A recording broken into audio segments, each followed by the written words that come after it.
આજે બનાવશું આપણે વધેલી રોટલીનો નાસ્તો। તો એના માટે આપણે 4 થી 5 વધેલી રોટલી લીધી છે, ડુંગળી લીધી છે, કોબી લીધી છે, કેપ્સિકમ મરચાં લીધા છે, આદુ લસણની પેસ્ટ લીધી છે અને ગાજર, મરી પાવડર લીધો છે, સોયા સોસ લીધો છે, ધાણા, ટમેટા સોસ લીધો છે, વિનેગર અને મીઠું લીધું છે।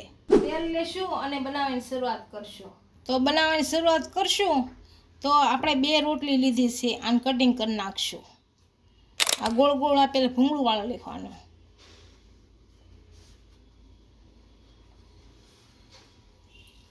પતલું પતલું કટિંગ કરવાનું। જાડી થી હોય તો કાપી નાખવાની થોડીક।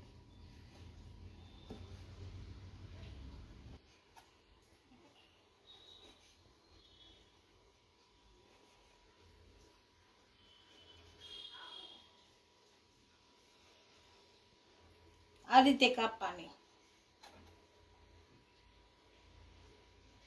બધી આ રીતે કાપી લેવું। બધી રોટલીનું કટિંગ કરી લીધું છે। આને થોડુંક તેલ નાખી અને શેકી લેવું। ગેસ ચાલુ કરશું। હવે આમાં થોડુંક તેલ નાખી અને શેકી લેવું। અડધી શેકશું આપણે।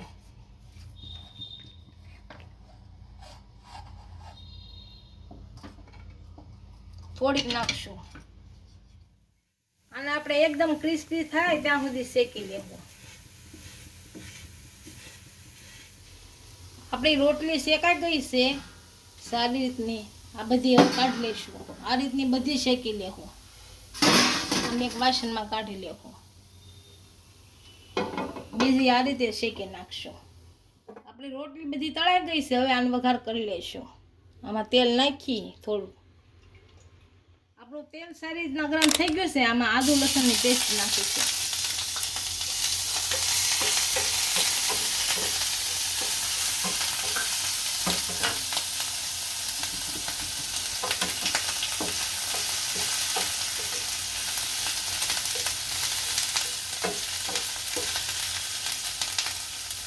પછી કાંદા નાખીશું।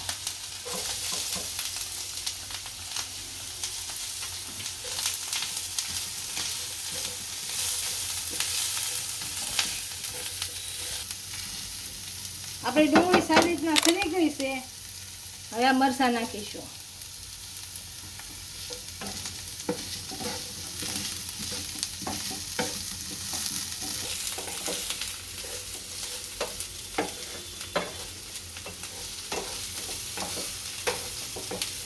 આપણા મરચાં સડી ગયા છે। હવે ગાજર નાખીશું।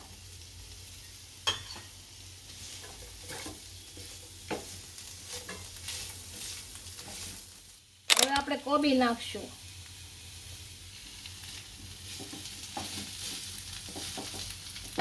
આપણે બધી વસ્તુ સારી રીતના સડી ગઈ છે। આમાં મીઠું નાખીશું। રોટલીમાં હોય એટલે આમાં થોડુંક જ નાખવાનું।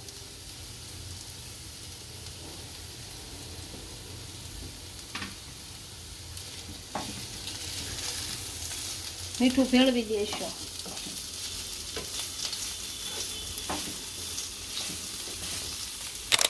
હવે આપણે આમાં ટમેટા સોસ નાખશું।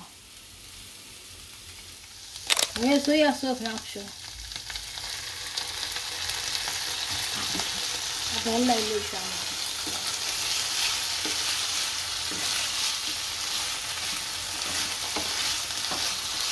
હવે આપણે થોડુંક વિનેગર નાખશું।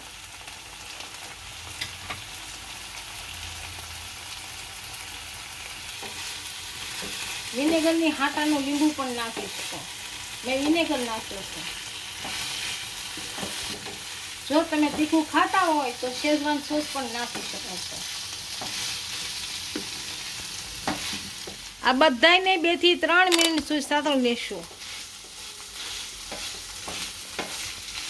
બધી વસ્તુ સારી રીતે સતળાઈ ગઈ છે। આને ગેસ બંધ કરી અને એક વાસણમાં કાઢી લેશું। ગેસ બંધ કરી દે, એક વાસણમાં કાઢી લઈએ।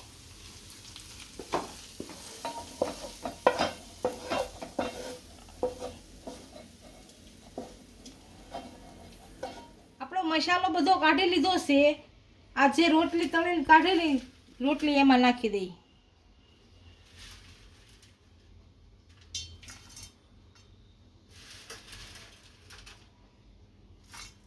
એમાં ભેળવી નાખશું.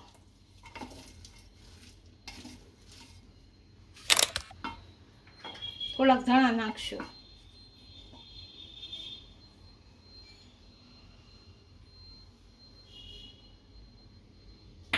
અને ભેળવી નાખશું.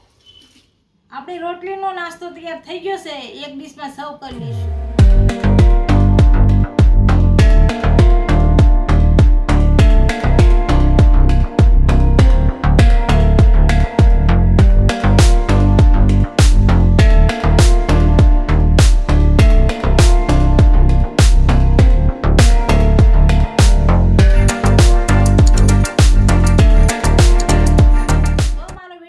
તો વિડીયોને લાઈક કરી દેજો, ઇન્સ્ટાગ્રામ અને ફેસબુક ફોલો કરી દેજો. મળીએ નવા વિડીયો સાથે.